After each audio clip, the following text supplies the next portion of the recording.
Você está ouvindo o podcast Rádio Plata. Porra, caralho.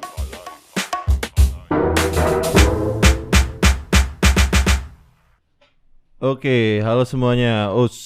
Selamat datang di episode pertama dari Radio Plata Brazilian Jiu-Jitsu Podcast. Yoi.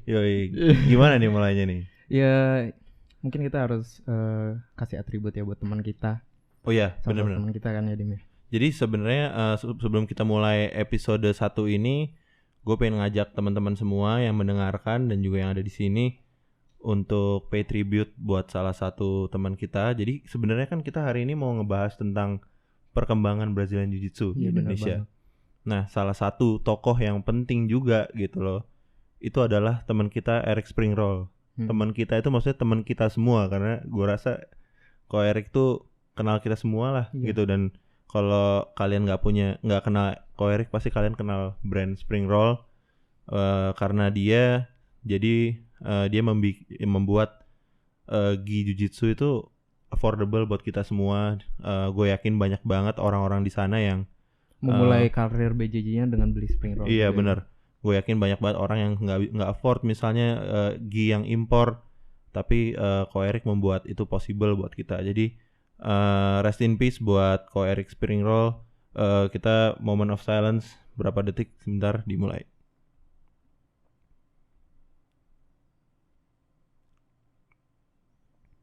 Oke, selesai. Oke, kita mulai di episode pertama kita ini. Pertama ya Dim ya. Jadi kita sebenarnya hari ini mau ngomongin apa, Mas?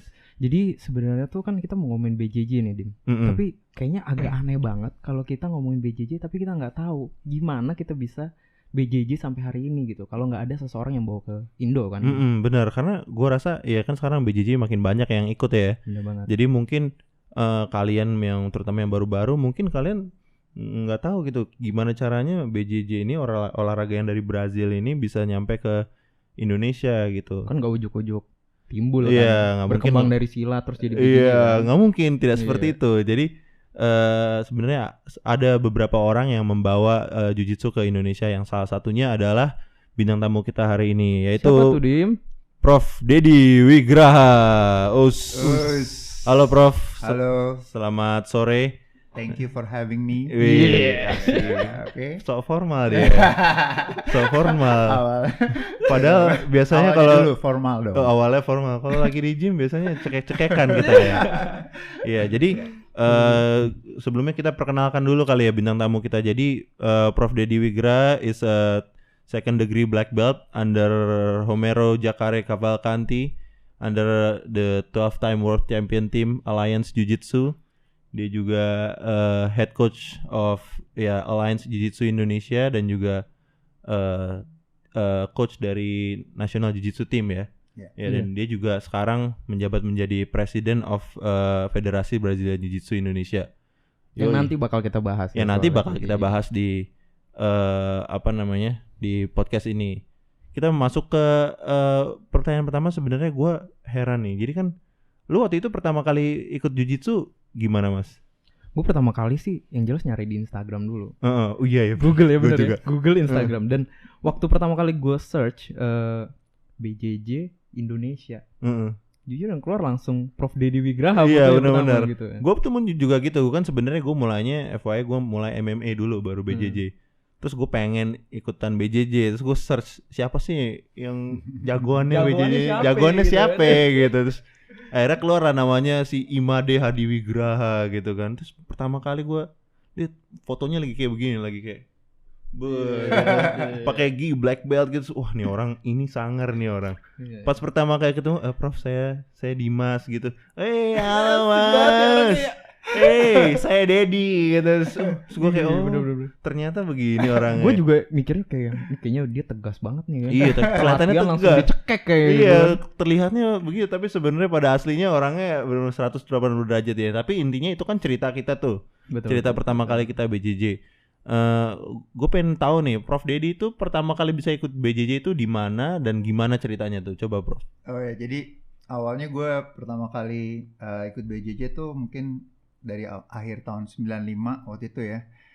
Dimana gue waktu itu gue lagi studi di Amerika Serikat juga. Waktu itu lagi kuliah di sana. Terus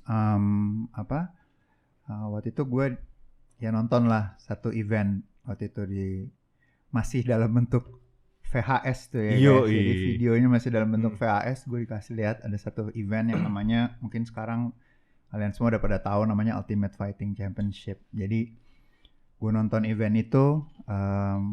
Awalnya emang gue di US tuh udah lama. Jadi sebelumnya gue emang udah pernah ikut bela diri, dan at that time gue pengen ikut bela diri yang lain lagi. Karena gue juga sempet ke dojonya Aikido waktu itu, punya Steven Seagal. Oh iya. Pikir sempet gue sempet ke dojo Steven Seagal waktu itu di LA, terus di Los Angeles waktu itu. Terus gue liat, wah gue bilang waktu itu, wah ini gurunya nih yang ada di film Steven Seagal pertama nih. Banget, iya. Ada yang orang Jepang. Gurunya tuh orang Jepang, tapi dia tuh muridnya Steven Seagal. Gue lupa namanya siapa. Pokoknya kalau nonton film Above the Law yang the first movie of Steven Seagal, itu ada dia. Orang Jepang ini, gue lupa namanya siapa. Ya, basically gue kesana, tapi ya balik lagi gue nonton, dikasih lihat VHS-nya waktu itu, Ultimate Fighting Championship, dan gue lihat wah, kok ada orang yang istilahnya kecil, yang nggak gede, orangnya kurus, namanya Royce Gracie, terus tapi dia bisa ngalahin orang yang lebih besar waktu itu. Ngalahinnya yang at that time kan eventnya UFC nggak kayak kita lihat kayak sekarang nih, dimana kalau UFC at that time eventnya itu benar-benar open weight, dan bare hand, no time limit. Benar. Terus habis itu ya peraturannya masih boleh headbutt at that time, masih boleh jambak juga, masih boleh groin juga masih ada. Kalau lihat I don't know kalau lo pada inget UFC dulu masih boleh mukul groin segala, ada. Gue inget banget matchnya siapa waktu itu, Kid Hackney siapa, pokoknya ada. Anyway, jadi gue nonton event itu, terus gue bilang wah, si Royce Gracie ini yang dari Brazilian Jiu-Jitsu ini, dia menang waktu itu 3 kali di event Ultimate Fighting Championship ini. Jadi gue waktu itu wah, ini gue harus belajar nih, gue harus ikut. Jadi pertama kali lu di mana tuh, Prof? Jadi gue waktu itu kuliah waktu itu gue masih di Santa Monica, tinggalnya di Santa Monica, dan gue kuliah di Santa Monica College. Dan kebetulan waktu itu dari tempat gue tinggal di Pico Boulevard itu nggak jauh, waktu itu ada dojonya Rickson. Dojonya Rickson itu waktu itu mungkin kayak belum dojo sendiri ya, masih tempatnya dia gabung sama dojo karate. Masih ada dojo karate. Jadi setiap kali kita mau mulai latihan itu sama tuh, kita gelar matras, buka matrasnya dulu.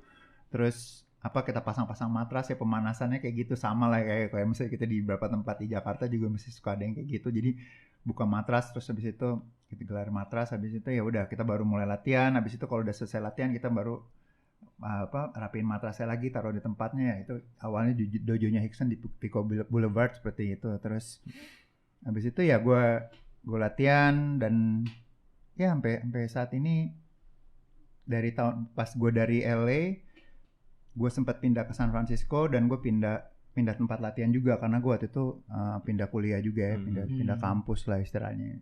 Gue transfer ke sana.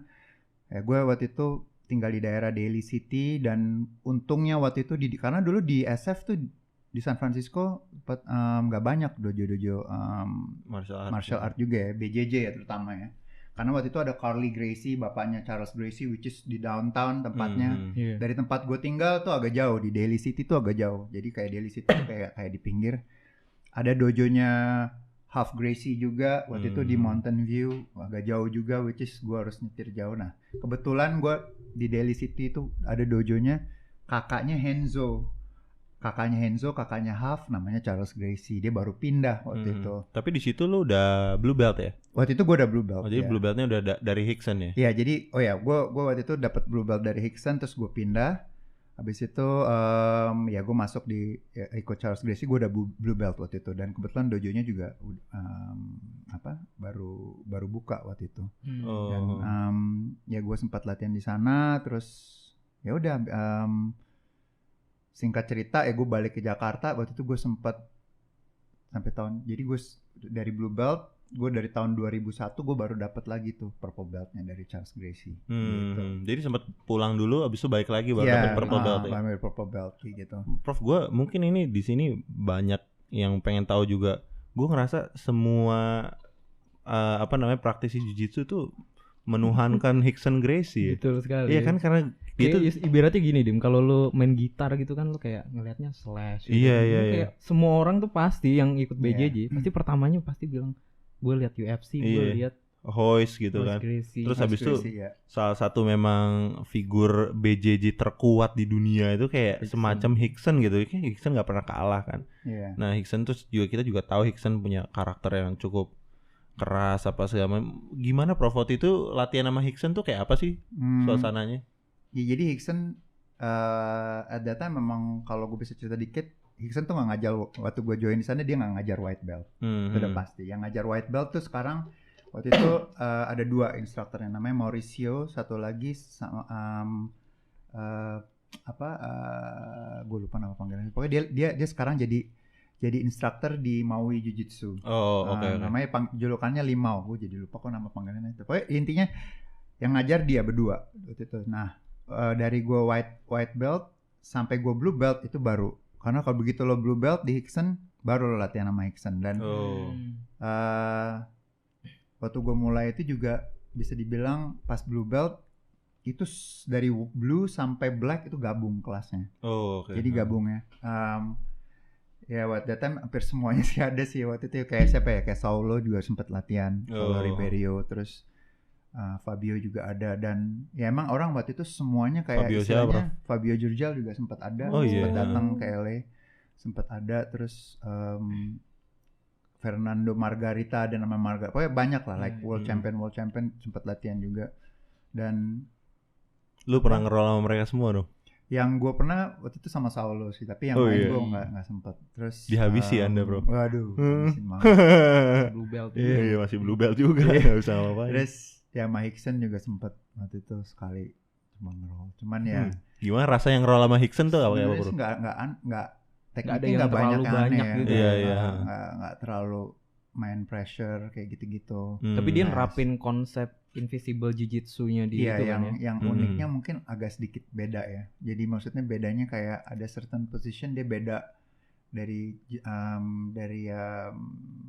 klub-klub jiu-jitsu yang ada kayak gitu. Jadi dia emang ya menerapkan ada sedikit detail-detailnya lah. Dia lebih apa ya istilahnya, gue bilang lebih yang dibilang invisible. Oh ya ternyata lo kalau melakukan satu gerakan misalnya lo di headlock orang, instead of lo harus pakai tenaga, lo cuman sebenarnya cukup majuin kepala aja misalnya, contohnya lo tuh sebenarnya lo nggak perlu banyak pakai tenaga kayak gitu. Jadi yang menarik dari Rickson mungkin dari weight distribution, kemudian pressure pass, gamenya sih kayak gitu, terus back take kayak gitu-gitu sih banyakan, dan RNC sih kalau gue bilang sih banyak senjatanya, choke sih. Menarik juga ya. Tapi di sana mainly ini ya lu diajarinnya self defense gitu-gitu ya. Iya, karena Mang Rickson dari dulu self defense pasti. Semuanya pasti diajarin kayak gun disarm gitu enggak, Bro? Enggak usah ditembak orang apa. Kalau lebih banyak waktu itu ke ini ya, bare hand ya, tangan kosong tangan kosong. Jadi self defense-nya kayak gitu. Jadi pakai weapon juga sempat pernah, cuman waktu kalau galau senjata belum sempat. Tapi waktu itu si Rickson udah terkenal gara-gara dia menang di Jepang itu. Iya. Jadi Rickson waktu itu gue mulai tahun 96 waktu itu sama Rickson itu dia udah menang Vale Tudo 94 95 dia udah menang Vale Tudo Japan 94 95 dia di juara. Itu turnamen sistem. Jadi dia udah juara, dan ya kalau at that time sih bisa dibilang Ricksonnya juga ngajarnya juga ya lumayan sering pada saat lagi blue belt. Cuman dianya sendiri juga masih aktif compete waktu itu ya kan, masih istilahnya masih banyak ikut bertanding kayak gitu. Lu waktu itu satu-satunya orang Indonesia apa ada orang Indonesia lain? Ada waktu angkatan gua ada 3. Waktu itu yang ada Nikohan di sekarang jadi pelatihnya Sinergi, ada Pierre juga. Pierre waktu itu sekarang dia jadi pelatihnya di Kayotera juga. Kemudian ada satu lagi kita punya teman namanya Cyril, tapi dia waktu itu dia sebenarnya tinggal di New York. Terus dia latihan sama Henzo di New York. Cuman kalau ke LA karena kita teman-teman sama-sama main orang Indonesia juga nih, kita ngomong Indonesia. Nah dia juga setiap kali kalau lagi datang ke LA dia latihan sama kita juga di mana di Hickson juga, dia ikut latihan. Mana di dia Hickson. Prof sekarang? Masih Nah, jiu-jitsu? terakhir gue waktu itu sempat ngobrol sama adiknya, sekarang kayak udah BJJ jarang BJJ lagi sih gitu. oke, Kayak gitu. Hah. Terus ya itu jadi kalau orang Indonesia yang bisa dibilang awal waktu itu emang menekuni latihan jujitsunya itu sih kayak ada Nico, ada Pierre juga kayak gitu. Jadi sama si Cyrilnya, cuma Cyril udah gak aktif, yang masih aktif ya kita bertiga sekarang kayak gitu.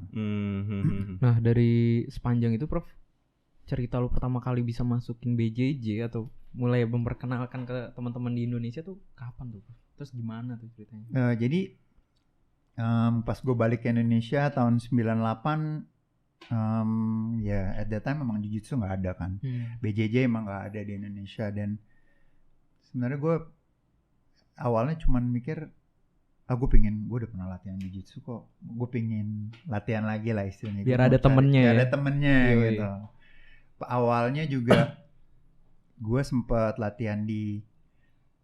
ikut latihan di tempat judo waktu itu di Jakarta, sempat latihan cuman untuk istilahnya kan, karena judo kan jiu-jitsu juga mirip-mirip BJJ lah ya. kan ya ada teknik bantingannya, bisa dibilang hampir mirip kayak judo juga.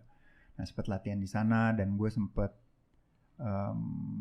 bikin grup lah ya sama teman-teman SMA gue waktu itu ya, pokoknya intinya buat latihan lah kayak gitu. Dan ya jadi awalnya sih tahun 98 gue sempat latihan sama dojo judo, sampai akhirnya gue ketemu sahabat gue juga, teman gue juga tahun 2000 waktu itu ya, si Alfonso waktu itu. Dia juga mantan atlet judo ya. Judo ya. Dia mantan atlet Olimpiade judo tahun 1984 deh kalau nggak salah. Dia di Los Angeles waktu itu ikut Olimpiade judo 1984 mewakili Spanyol ya gitu. Jadi ya dari situ gue dapet teman latihan tuh istilahnya. Wah akhirnya gue dapet ada orang yang bisa maksudnya yang gue ada sparring partner yang lebih bagus lah, lebih kuat. Tapi waktu itu belum black belt ya Prof ya? Gue masih blue belt tuh. Masih blue belt ya. Terus Prof udah blue belt, saya belum lahir. Ya 98 kan udah lahir dong. Baru 1 tahun saya. 1 tahun. Ya jadi intinya gue dapet teman latihan lah waktu itu, dan sampai yang tadinya gue sama Alfonso latihan di rumah gue waktu itu gue sempat ngontrak rumah juga, latihan, kita gelar matras berdua, sampai akhirnya kita ajak teman-teman, yuk latihan judo jiu-jitsu apa bareng-bareng. Ya udah akhirnya kita ada klub, bukan ada klub sih, ada orang-orang yang mau, ada teman-teman yang mau latihan, sampai akhirnya saking gedenya si Alfonso punya kantor waktu itu di Mampang, gue gak pernah lupa. Gue ada kantor nih di gudang gue bersihin deh, gue jadiin dojo. Jadi kita punya tempat latihan kayak gitu awalnya. Ada namanya nggak klubnya Prof? Waktu itu namanya Bilbao. Bilbao Judo Club ya. Iya, waktu itu ada namanya klubnya Bilbao. Terus belum ada namanya sih sebenarnya, tapi itu udah berapa lama kemudian. Cuma kita udah punya perkumpulan lah waktu itu, teman-teman semua. Sampai gue akhirnya tahun 2002 gue ditawarin waktu itu untuk buka klub jiu-jitsu sendiri lah di satu tempat waktu itu di Pasaraya. Di Pasaraya Blok M ada gym dulu namanya Grande Body Life. Nah dari situ gue mulai punya klub BJJ sendiri kayak gitu. Itu namanya ini ya kalau nggak salah Gracie Jiu-Jitsu Indonesia ya. Waktu itu sih namanya masih ada Gracie, pakai Gracie juga, pakai Gracie BJJ Indonesia ya kayak gitu. Oh, oke. Ya, gitu. Terus dan belum ada namanya.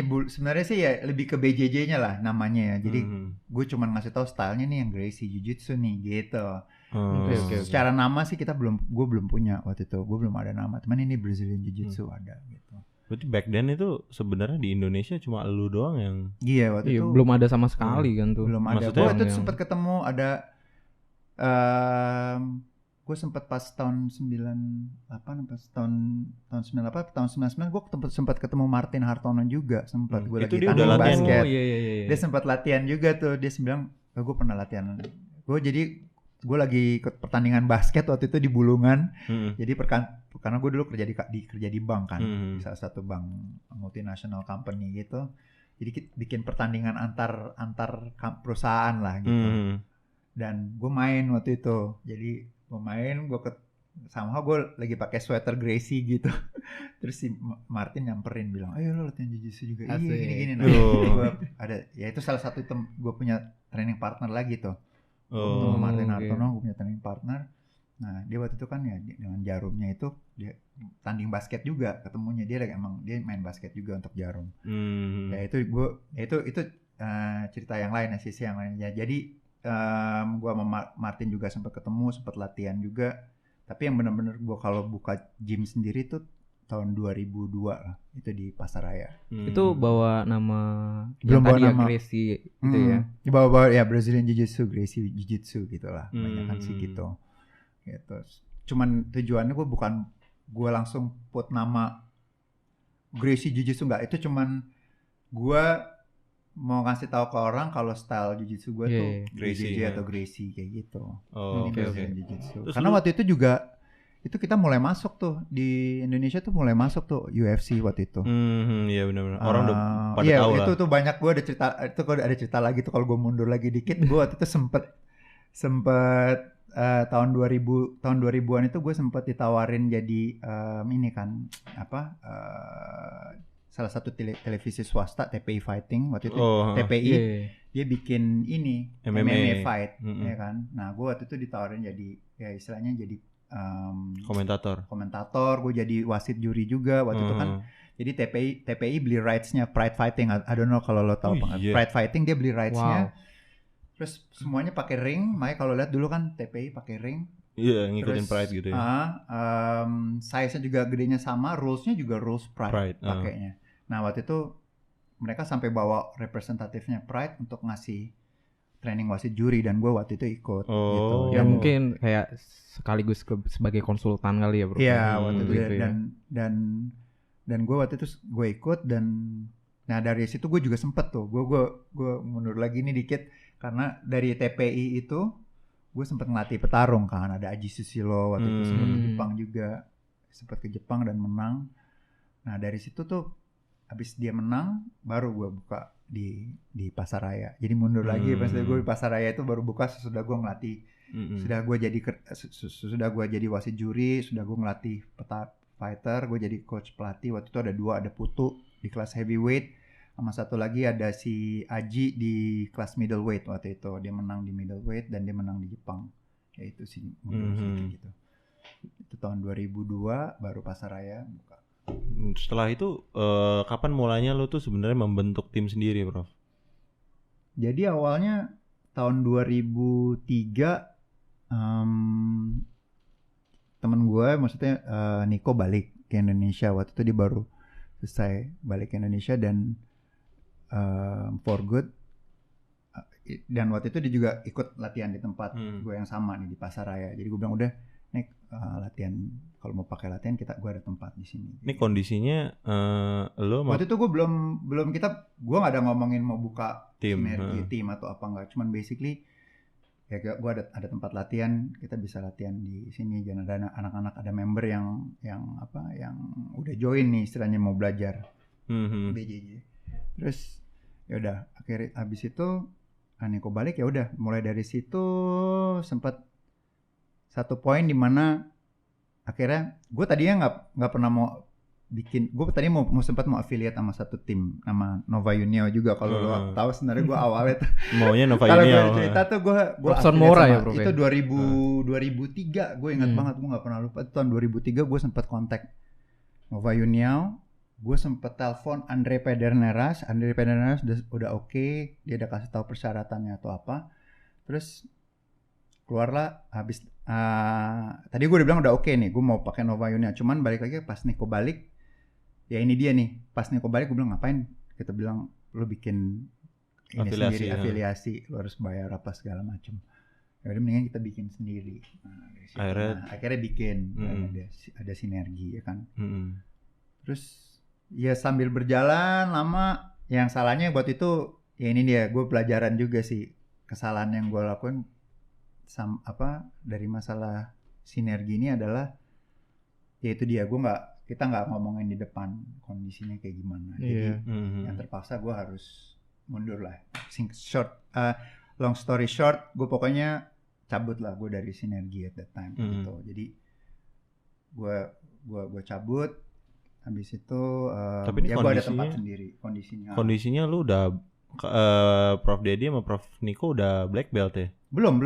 Oh belum. Niko masih brown belt at that time, gue masih purple belt. Oh, Gitu. oke. Karena gue dapat purple beltnya tuh gue tahun 2001. Oh, iya.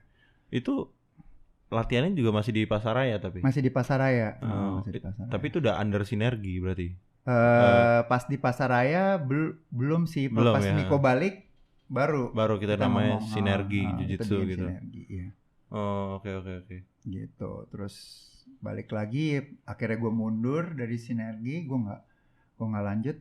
Gue sempat nggak ada ini nih, nggak ada klub, nggak ada tim. Dan gue punya tempat latihan udah pindah. Waktu itu Pasaraya gue lepas, sempat dipegang sama Niko, sempat dipegang sama Francino juga sempat kalau nggak salah ngelatih. Gue sempat ada tempat gue sempat ngelatih di Fit by Beat di Setiabudi. Dan gue ada satu tempat lagi di Arcadia waktu itu. Di Arcadia itu di belakangnya Plaza Senayan. Ya. Di body Ya di Arcadia lah ya. Body Gym. Iya. My Body Gym namanya tempatnya. Kalau lo lihat di Plaza Arcadia tuh dulu ada gym namanya My Body Gym. Nah, gue sempat ngelatih di situ.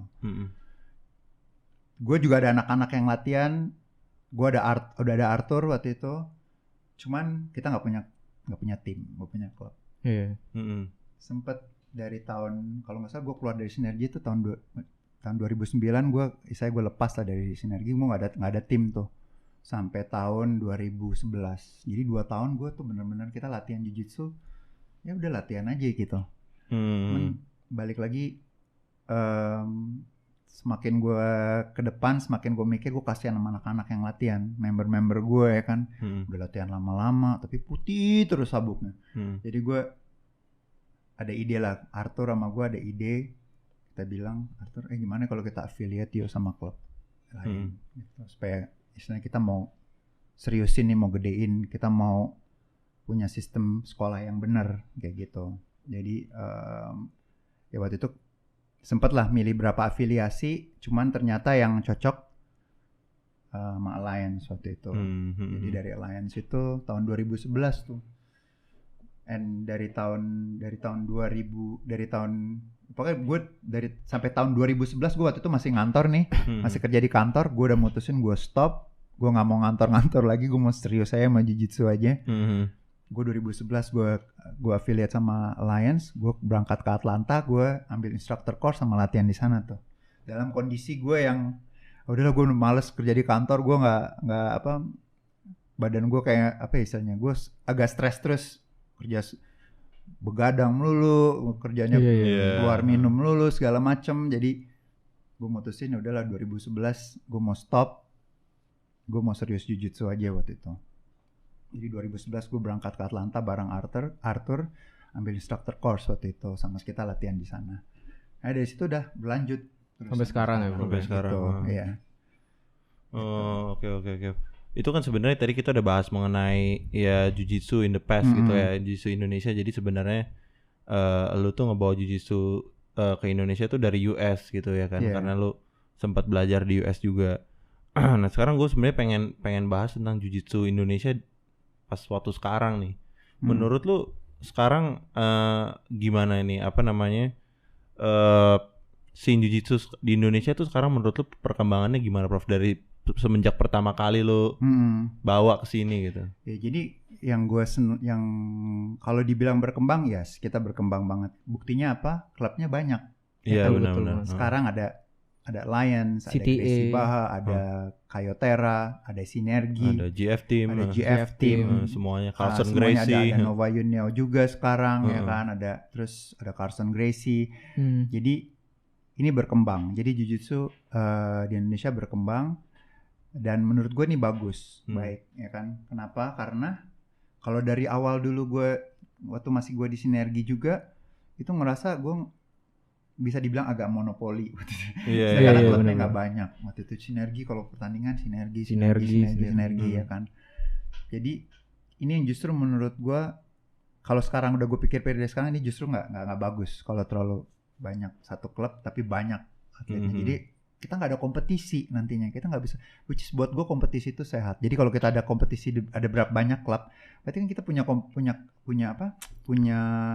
pasar lah, bro. pasar yang lebih besar gitu. Dan istilahnya kita bisa bikin pertandingan, intinya kayak gitu, dan bisa istilahnya lebih ngegedein lagi olahraga. Iya benar sih, gue setuju sih, walaupun secara pasar ya emang kayak di Indonesia itu monopoli kalau misalnya di olahraga menurut gua nggak bagus sih. Justru malah makin banyak makin seru gitu kan. Oh ada orang teman kita dari sini, klub ini gitu. Persaingannya makin kerasa gitu kan. Secara tim juga manajemennya lebih baik juga kan pastinya. Iya pasti. Kan soalnya jadinya semua orang jadi berlomba-lomba untuk memberikan servis yang terbaik gitu kalau dari aspek organisasinya gitu kan. Itu saya satu itu kan. Kalau kita bicara klub kita lebih banyak. Kedua, olahraganya udah masuk Jiu-Jitsu yang terutama rules yang diadaptasi dari BJJ, which is Jiu-Jitsu Newasa itu udah masuk ke multi event. Multi event kayak apa? Kayak kemarin tahun 2018 ada Asian Games, 2019 ada SEA Games, dan itu Jiu-Jitsu sudah masuk. Dan ya ini juga yang tadinya pemerintah negara nggak tahu ada pertandingan Jiu-Jitsu, sekarang udah mulai ada. Istilahnya Jiu-Jitsu Newasa ini bisa berkembang karena udah masuk ke multi event tadi. Jadi pemerintah udah mulai ada istilahnya lebih berusaha untuk lebih ngegedein lah juga dari sisi pemerintahnya kayak gitu. Nah ini itu kan kalau dari segi secara makro gitu ya Prof, secara pasar, secara skena gitu. Tapi gue pengen nanya nih, kalau dari segi yang lebih kecil, contohnya lebih seperti kayak performa atlet gitu. Coba misalnya, lu bisa bandingin nggak blue belt yang blue belt dulu. Indonesia zaman dulu sama blue belt Indonesia zaman sekarang, menurut lu perbedaan skillnya ada perbedaan nggak? Maksudnya ini Dim, blue belt bukan Dimas. Gua.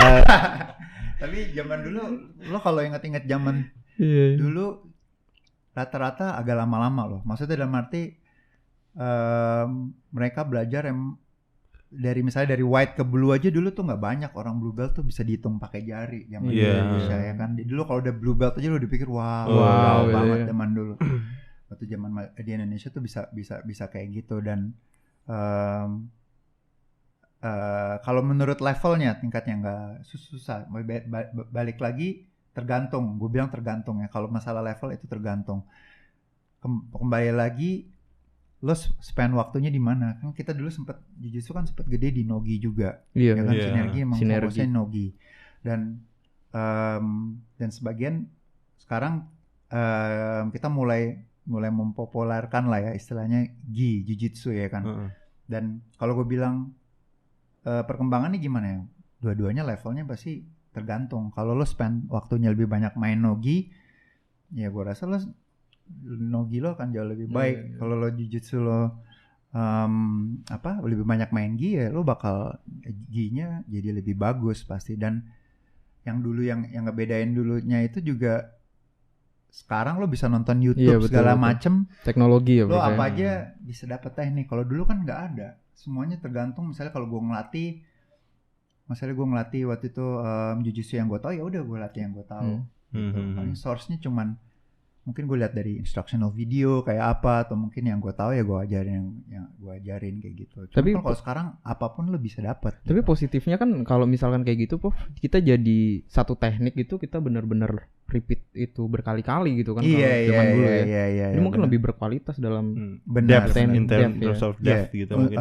Gue rasa yang menjadi kelebihannya kalau dulu anak-anak yang dulu mungkin yang latihan yang lama, misalnya kan kayak kita punya ya contohnya banyak lah dari tempat kita, teman-teman kita yang belum, dia white belt 7 tahun misalnya. Iya benar-benar. Terus sekarang baru dia bisa dapat blue belt. Jadi kalau menurut gue yang gue rasa dapat ya mungkin dia dari sparringnya dia bagus, mungkin dari weight distribution kayak gitu-gitu. Dia ya ada poin-poin yang jadi kelebihannya lah kayak dibandingin yang sekarang gitu. Yang sekarang juga karena teknik begitu banyak kan otomatis jadi perpindahan dari satu teknik ke teknik yang lainnya tuh cepet banget gitu. Iya. Jadi nggak benar-benar dalam juga kan. Makanya balik lagi semuanya Jiu-Jitsu kan kalau menurut gue paling penting ya makanya kita ada sistem ya kan. Kayak di Alliance kita punya sistem, kita punya balik lagi sebelum lo mau serius masuk intermediate atau lo mau jadi kompetitor atau apa, balik lagi semuanya fondasinya yang lo penting apa ya, lo harus belajar fundamental. Itu fundamental ada apa aja ya, ada self defense, ya ada basic jiu-jitsu, ada positioning segala macem. Nah itu yang menurut gue jadi ini yang nggak boleh dilupain sih, fundamental. Nanti lo kalau mau masuk ke intermediate, advance, ya itu nantilah, tapi fundamental paling penting. Betul. Kayak gitu. Terus selain dari segi performance gitu ya, kan kita juga sekarang tahu yang terjadi di jiu-jitsu belakangan ini adalah adanya jiu-jitsu di multi event di internasional gitu. Contohnya kayak Asian Games sama SEA Games ya, kemarin kan banyak juga atlet BJJ gitu yang ikut dan menang ya beberapa. Dan menang juga ya. Itu kan Prof juga ini kan apa namanya? Prof tuh juga menjadi coach di sana gitu loh. Menurut Prof apa nih maksudnya artinya adanya jiu-jitsu di multi event buat komunitas BJJ gitu? Karena kan sebenarnya selama itu kan sebenarnya jiu-jitsu tradisional ya kan. Mungkin coba ini pertanyaan gue deh sebenarnya. Lebih spesifiknya adalah menurut Prof gimana dalam kondisi yang kita udah sampai ada pertandingan kayak kemarin dan beberapa atlet kita kan juara juga tuh Prof kemarin. Tapi di satu sisi event tersebut tuh bukan event yang merepresentasikan BJJ secara full, Brazilian Jiu-Jitsu yang seperti under IBJJF gitu. Tapi tetap ada positifnya gitu. Nah, kalau Prof sendiri ngelihat positifnya itu gimana di? Kalau positifnya sih kalau yang ngebedain kan kalau kita event multi event berarti kita bawa nama negara ya. Kita bukan bawa nama perorangan lagi. Kita nggak bawa nama istilahnya tim gitu ya. Kita nggak bawa gue dari tim Alliance, gue tim dari ini Kayotera. Kita udah bawa nama merah putih. Jadi buat gue yang gue lihat sekarang sih kalau di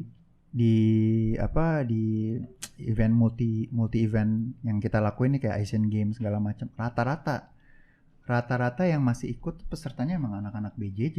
Gitu. Betul.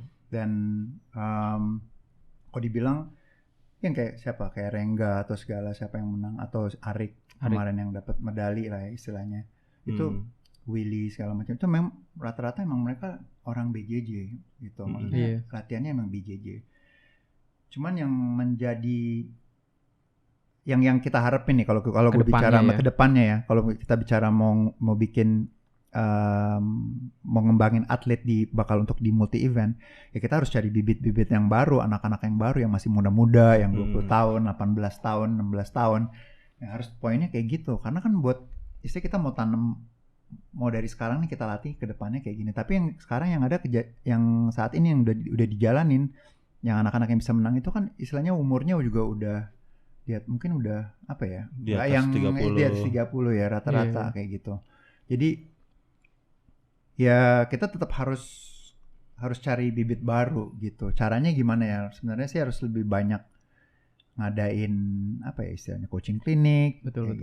Karena kan kita di Indonesia luas. Kalau sekarang jiu-jitsu untuk yang Asian Games atau kayak multi event belum semua wilayah di Indonesia belum. Kita mungkin baru seleksi kota-kota besar. Lokal, seleksi lokal masih perbanyak ya. Banyak kayak gitu. Anda ada yang mau Anda tanyakan?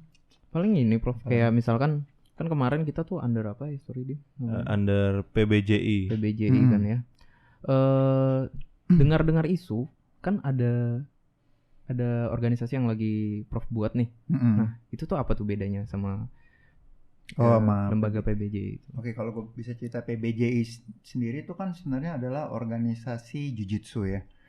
Yang bernaung di bawah KONI. Jadi jiu-jitsu itu ada apa aja? Jiu-jitsu banyak stylenya ya kan. Ada show system, ada fighting system, ada jiu-jitsu newasa.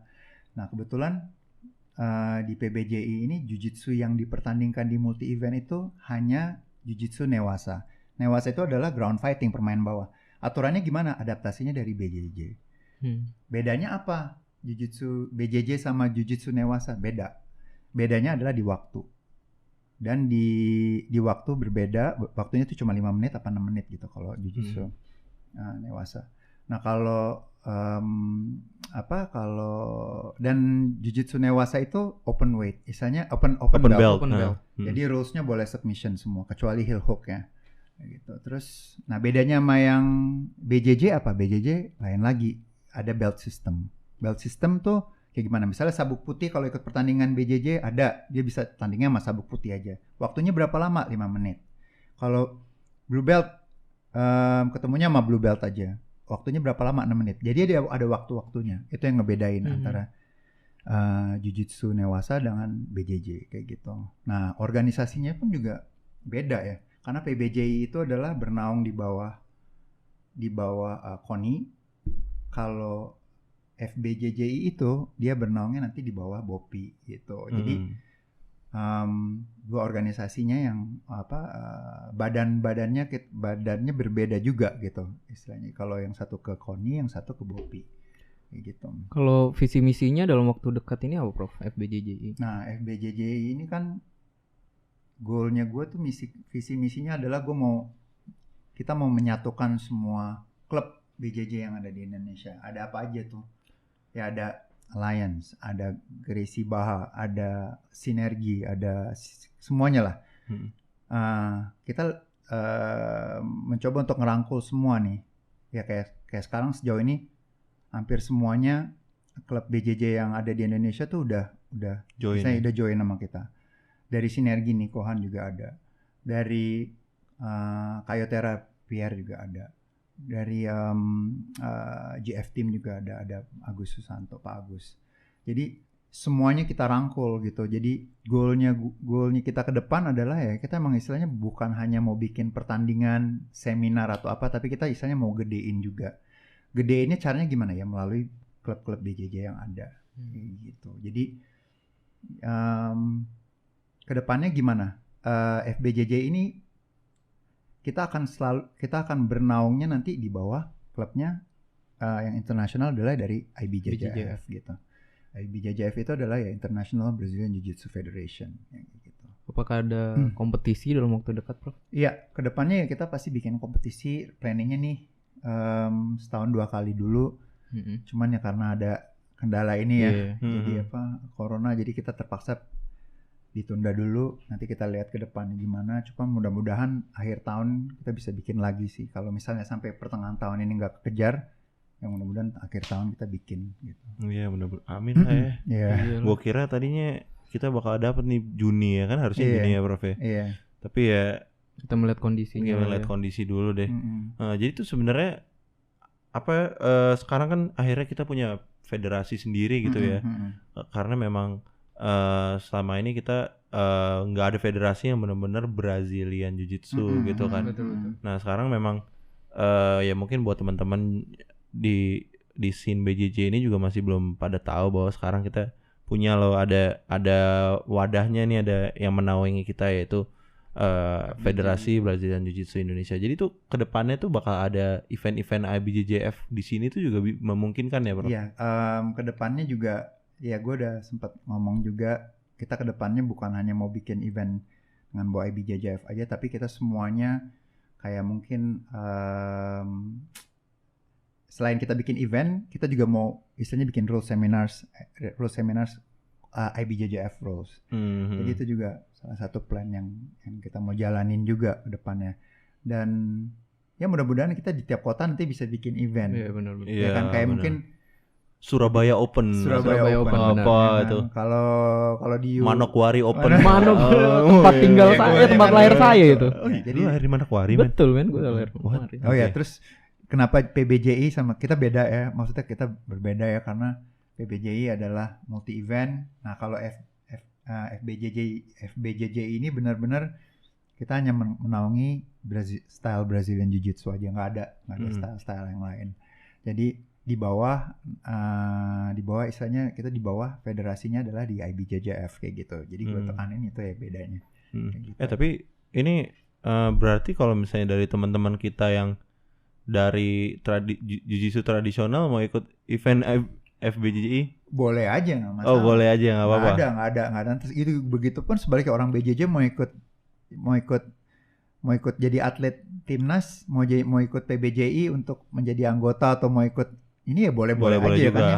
Kalau kita mau ada seleksi nanti kalau mau masuk jadi anggota timnas ya udah ikut seleksi aja, seleksi atlet timnas. Jadi kita sifatnya inklusif ya. Iya. Jadi semua terbuka gitu. Oh iya. Oke. Gitu. Terus ada apa lagi yang Anda ingin tanyakan? Wah banyak deh. Sebenarnya banyak sekali ya. Coba, by the way, sebenarnya Prof Dedi ini kan sebenarnya dulu sempat jadi model juga ya, Prof. Gimana coba ceritain ini itu, Prof? Miss March. Kok Miss sih? Kok Miss? Mister March. Iya, jadi kemarin Prof Dedi tuh ceritanya sebelum dari sini bocor aja kita ya. Bocor aja. Dia tuh diundang ke salah satu stasiun radio gitu ya. Terus dia namanya Mr. March. Itu kayaknya setiap bulan ada ininya ya, Prof. Ada temanya. Kita ngomongin program di dalam program. Iya. Tapi coba Prof ceritain, mungkin teman-teman pada mau tahu apa namanya, dulu sempat punya karir di dunia modeling itu gimana ceritanya, Prof? Ini mau ngomongin Mr. March, ngomongin secara general sih. Sebenarnya ntar nih arahnya kita pengen nge-share nih ke teman-teman gimana sih caranya survive sebagai seorang pelatih. Iya. Karena itu gak gampang loh, karena banyak banget olahraga di Indonesia tuh yang kayak nggak kurang dihargain banget. Ada salah satu olahraga di kampus gue bayarannya 2.000 Prof per datang. Parah banget. Dan apa yang bikin lo bisa memutuskan karir modeling tuh enak banget kan ya, Dim ya? Iya. Kenapa sampai lo bisa kesini gitu, Bro? Nggak, jadi sebenarnya ya gue dulu emang sempet berapa kali untuk modeling gitu. Karena emang kebetulan waktu itu gue dulu lumayan kerjanya emang di mobile di wilayah situ juga kan, Bro? Pernah kerjaan 9 to 5 juga, which is di perusahaan-perusahaan asing juga gue pernah kerja. Terus tapi di sisi lain gue kalau ada waktu luang gue kebetulan suka dapat tawaran untuk jadi modeling, doing modeling juga gitu. Entah itu photoshoot atau apa. Jadi kalau itu waktunya nggak bertabrakan dengan kerjaan gue, ya gue ambil itu sebagai side job gue gitu. Jadi gue lakuin juga. Itu biasanya di mana? Di majalah gitu-gitu, Prof ya? Gue pernah di majalah, pernah di Billboard dulu juga pernah. Billboard. Billboard sih yang Prof gondrong gitu ya. Aneh banget. Jadi pernah lah gue di berapa iklan bank juga pernah dan segala macem. Itu pernah sih, gue pernah ngejalanin itu juga. Dan terus terang duitnya enak gitu. Iya benar-benar. Juga buat, apalagi gue waktu itu gue juga kerja kantor. Jadi gue waktu itu kerja kantor, gue bisa, kalau gue emang pas lagi bisa, gue ambil kerjaannya dan gue dapet extra income. Jadi buat gue ya gue jalanin lah selama itu positif. Nggak ada ininya, jadi gue jalanin aja gitu. Jadi terus gimana Prof bisa sampai memutuskan karirnya itu gitu loh, Prof? Nggak mutusin juga sih, cuma sekarang jadi lebih berfokus kan ke tapi percaya nggak percaya, jadi gue dari dulu ya gue pernah kerja di bank. Kalau gue cerita dikit, gue pernah kerja di bank, gue pernah kerja di sports fitness editor di majalah juga, di Men's Health, pernah jadi chief editor juga di majalah Maxim, segala macam. Cuman pada saat gue kerja di majalah itu, pada saat gue kerja di kantor itu, gue juga istilahnya selalu menyempatkan diri untuk ngajar. Which is kalau dulu gue cuma ngajar mungkin seminggu 2 kali. Cuman balik lagi, jadi malah lo nggak fokus. Jadi makanya ada orang bilang if you wanna do something, you have to be like really focus on it. Lo benar-benar harus fokus. Lo misalnya goalnya mau satu goal yang lo harus cari. Ya misalnya kalau buat gue nih, gue waktu itu belum fokus tuh awal-awalnya untuk, gue masih mau BJJ juga, tapi gue masih worried sama kerjaan. Entah kalau gue nggak dari BJJ doang, gue nggak bisa ada income gitu lain, ntar gue nggak bisa hidup kayak gitu. Sampai akhirnya gue nekat 2011 gue stop kerja di, waktu itu gue sempat kerja di Ogilvy, waktu itu gue jadi PR agency. Gue stop di sana. Gue mutusin, gue udah suntik banget karena gue kerjaannya tiap malam gue keluar, gue minum, karena klien gue dulu banyak kan klien alkohol juga, segala macam. Jadi gue keluar minum, besok pagi gue harus kantor segala macam. Jadi buat gue, sampai ada titik gue bilang, ya gue make money, gue dapat gaji, gue dapat fasilitas. Cuman akhirnya gue putusin, udahlah gue stop dengan uang gue yang ada, udahlah gue berangkat ke Atlanta, gue Solution affiliate sama Alliance dan ngajar di sana. Percaya nggak percaya, gue dari situ balik, gue tuh fokus ngajar aja tuh sampai akhirnya next year 2012 gue diajak join. Ada aja jalannya diajak join untuk buka arena waktu itu sama Mas Roni, ya kan, Mas Roni Hendro Priyono diajak dia waktu tinggal Singapura balik ke Indonesia. Karena gue udah nawarin untuk buka gym sendiri tuh, MMA gym tuh dari tahun 2004 apa 2004 sampai 2000. Pokoknya gue kerja di gym dari tahun 2004 kali gue udah kasih proposal, bilang kita buka gym yuk gini, mixed martial art. Itu belum ada panggilan, tau gak, belum ada.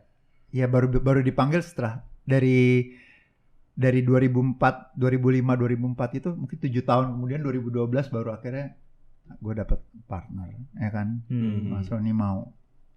Jadi kita buka arena.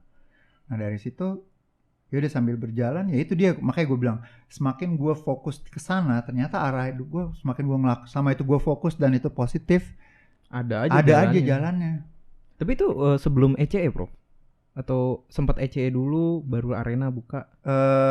ECE udah buka tuh. Udah buka ya? Udah buka itu. Ya. Karena cuma kan masih nyewa ya? 2000 ya. Tempatnya. ECE kan sampai sekarang masih Elite Club kan masih sampai sekarang. Jadi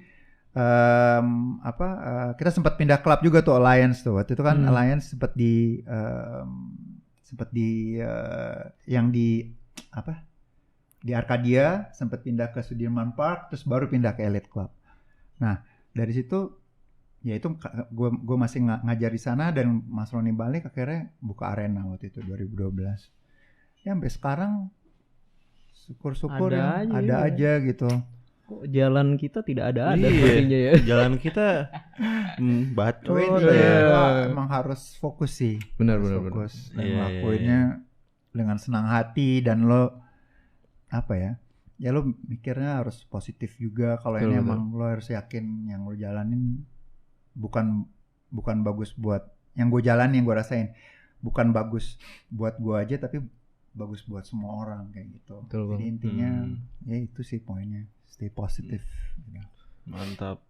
Ya mungkin sebenarnya untuk diskusi hari ini itu dulu kali ya. Iya, sebenarnya banyak sekali pertanyaan banyak sekali yang ingin kita tanyakan ke Prof Dedi, tapi mungkin untuk diskusi hari ini itu aja dulu. Cuma pertanyaan terakhir nih Prof, apa nih harapan lo ke depan buat scene BJJ di Indonesia? Oke. Jadi kalau gue bisa ceritain lagi dikit, jadi gue dari awal emang pada saat gue yang ngajarin jujitsu ke orang-orang, goal gue tuh cuma satu sebenarnya. Gue tuh punya impian bahwa suatu hari jujitsu tuh, gue tuh pingin mensosialisasikan dan mengembangkan jujitsu tuh, BJJ itu bukan buat di kota-kota besar aja, buat di seluruh Indonesia. Jadi goal gue tuh selalu kayak gitu. Ya, sampai saat ini pun masih sama, ya kan. Yang yang gue rasain ya sekarang,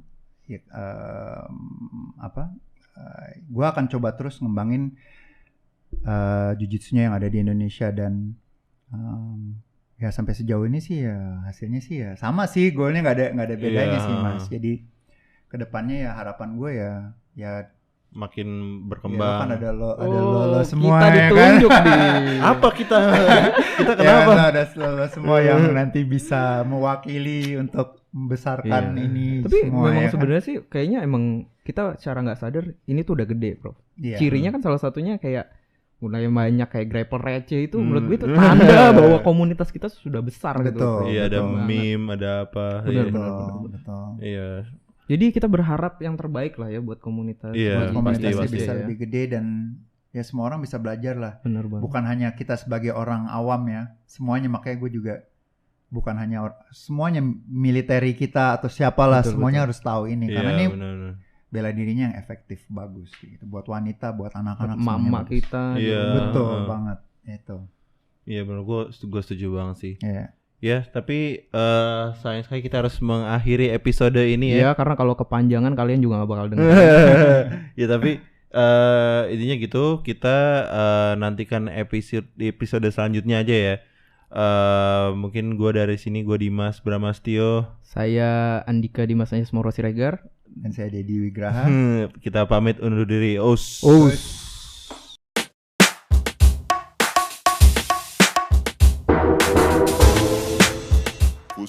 está ouvindo o podcast Rádio Plata.